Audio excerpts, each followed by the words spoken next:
चंद्रकांत पाटील यांच्या माध्यमातून समीर पाटील हा माझ्यावर गुन्हे दाखल करून मोक्का लावण्याचा प्रयत्न करत आहे असा खळबळजनक दावा धंगेकर यांनी केला। पुण्यातील गुन्हेगारीच्या मुद्द्यावरून राजकारण तापलेलं असून शिवसेनेचे नेते रवींद्र धंगेकर यांनी भाजपाचे नेते आणि मंत्री चंद्रकांत पाटील यांच्यावर गंभीर आरोप केले आहेत। चंद्रकांत पाटील यांच्या माध्यमातून समीर पाटील हा माझ्यावर गुन्हे दाखल करून मोक्का लावण्याचा प्रयत्न करतो आहे असा खळबळजनक दावा धंगेकर यांनी केलेला आहे। धंगेकर यांच्या मते समीर पाटील हा चंद्रकांत पाटील यांचा कार्यकर्ता असून त्याच्यावर सांगलीमध्ये गंभीर गुन्हे दाखल आहेत आणि तो मोक्कातील आरोपी होता। पुणे शहरात वाढणाऱ्या गुन्हेगारीला चंद्रकांत पाटील यांच्या आजूबाजूला असलेले गुन्हेगार जबाबदार असून पालकमंत्री म्हणून त्यांनी याचा खुलासा करावा अशी मागणी धंगेकर यांनी केली आहे। त्यासोबत कुख्यात गुंड निलेश कायवळ याच्याशी आपला कोणताही संबंध नसल्याचं त्यांनी स्पष्ट केलं आहे। तर मी समीर पाटील हा मी पाहिलाच नव्हता।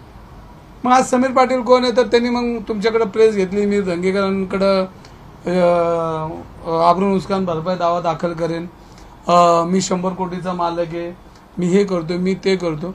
मी म्हटलं आता जर हा माणूस जर आपल्याला चॅलेंज नाही पुणेकरांना चॅलेंज देतोय, रवी धंगेकर पुणेकर आणि माझा तसं म्हणायला गेलं तर निलेश गायवाचा आणि माझा वाऱ्याला बी आम्ही एकमेकाच्या कधी येणार नाही, पण मला त्रास नाही। पण विषय असा की आज पुणे शहरामध्ये जी गुन्हेगारी वाढली त्याच्या बोलणं हे कर्तव्य माझं आणि मी या पुणे शहरामध्ये 30-40 वर्ष आज सामाजिक जीवनामध्ये काम करत असताना पुणेकरांमध्ये अनेक वेळा जावं लागतं आणि माझी बांधिलकी पुणेकरांची कार्यकर्ता म्हणून की ते पुण्याला आलेलं संकट किंवा पुण्यामध्ये बदनामी होती की पुण्यामध्ये सर्वसामान्य लोकांना जगता येत नाही।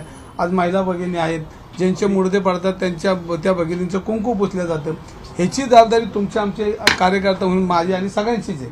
आणि मग मी दादांना प्रश्न विचारल्यानंतर हा समीर पाटीलला जो एवढा राग आला तर मग मी समीर पाटील हा कोण शोधायला गेलो तर तो म्हणला माझ्यावर एकही केसेस नाही। तर मी त्याच्या सांगलीला गेल्यानंतर त्या मोकासारखे त्याच्यावर कारवाई झालेले पेपर आहेत, त्यांनी चिटिंग केलेले पेपर आहेत, गुन्हे दाखल आहेत त्याच्यावर, हे पेपर तुमच्यासमोर मी ठेवतोय। हे सगळे समीर पाटलावर असलेले गुन्हे सांगलीमध्ये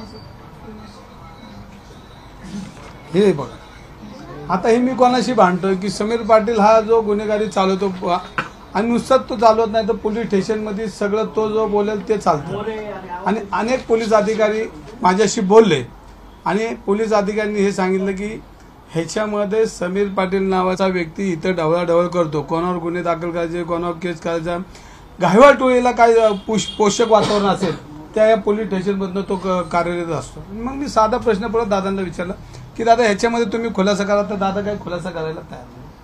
आणि मग भाजपची लोक माझ्यावर हल्ला करायला लागले। मी भाजप म्हणून भांडतच नाही, पुणेकर म्हणून एक लोकप्रतिनिधी म्हणून।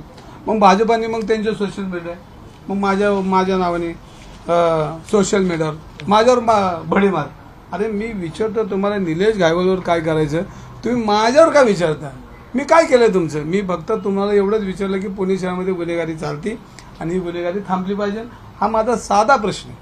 ह्याच्यावर कुठलाही भाजपचा कार्यकर्ता बोलत नाही आणि जो बोलत नाही त्याचा मला पाठिंबा। जे बोलतात ते फक्त आता त्यांच्या पक्षामध्ये एकमेकाला लागून चालन की मी तुमच्यासाठी किती बोलतो, खासदार पण बोलत नाही त्याच्यावर येणार आहे, हळूहळू सगळं येणार आहे, तर त्याच्यावर येणार आहे।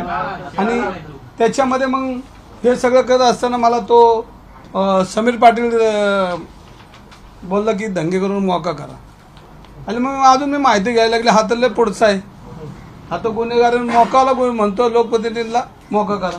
मग मी अजून माहिती घेतली की माझे काही गुन्हे आहेत आणि खोटे गुन्हे तयार करून माझ्यावर केसेस करायची ह्याची तयारी चालू झाली। मग माझ्या अजून पोलीस खात्यामध्ये अनेक माझे मित्र आहेत, त्यांनी म्हटलं धंगेकर तुम्ही काळजी नका करू, तुमच्यासाठी 1-2 गुन्हे आमच्याकडे तयार आहेत, फक्त आता आदेश आलेला आहे, फक्त तुमच्यावर दाखल करायचे।